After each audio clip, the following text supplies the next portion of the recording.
The Book of Genesis. Genesis chapter 1. In the beginning, God created the heavens and the earth. Now the earth was formless and empty.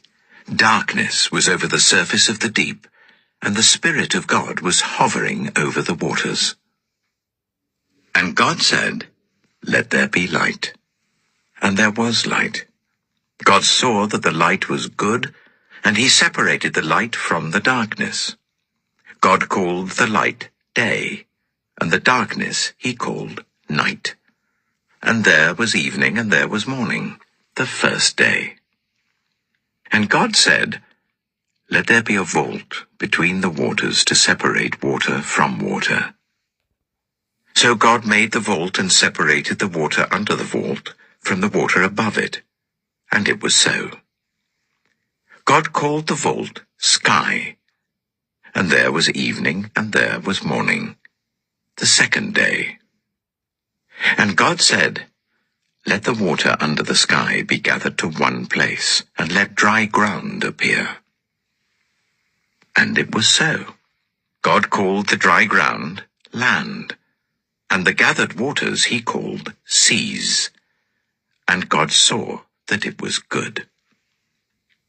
Then God said, "Let the land produce vegetation, seed-bearing plants, and trees on the land that bear fruit with seed in it, according to their various kinds." And it was so.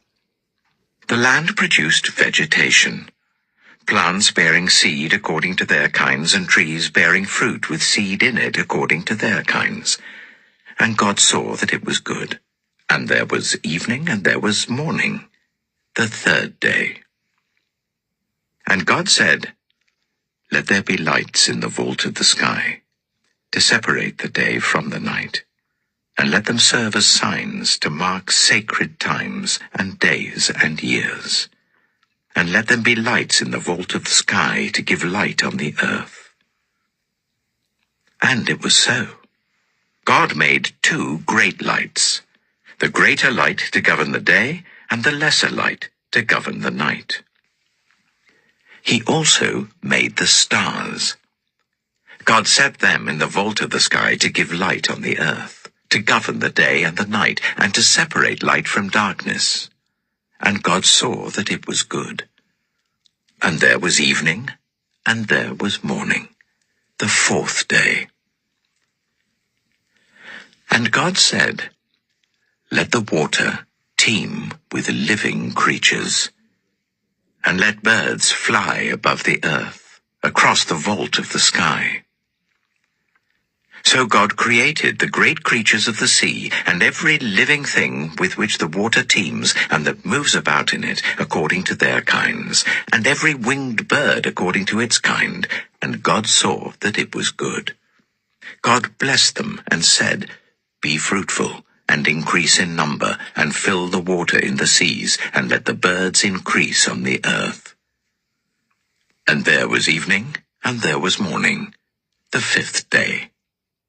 And God said, "Let the land produce living creatures according to their kinds, the livestock, the creatures that move along the ground, and the wild animals, each according to its kind." And it was so. God made the wild animals according to their kinds, the livestock according to their kinds, and all the creatures that move along the ground according to their kinds. And God saw that it was good. Then God said, "Let us make mankind in our image, in our likeness, so that they may rule over the fish in the sea and the birds in the sky, over the livestock and all the wild animals, and over all the creatures that move along the ground." So God created mankind in his own image. In the image of God he created them, male and female he created them.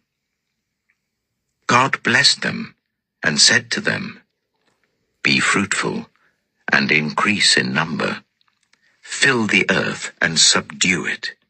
rule over the fish in the sea and the birds in the sky and over every living creature that moves on the ground.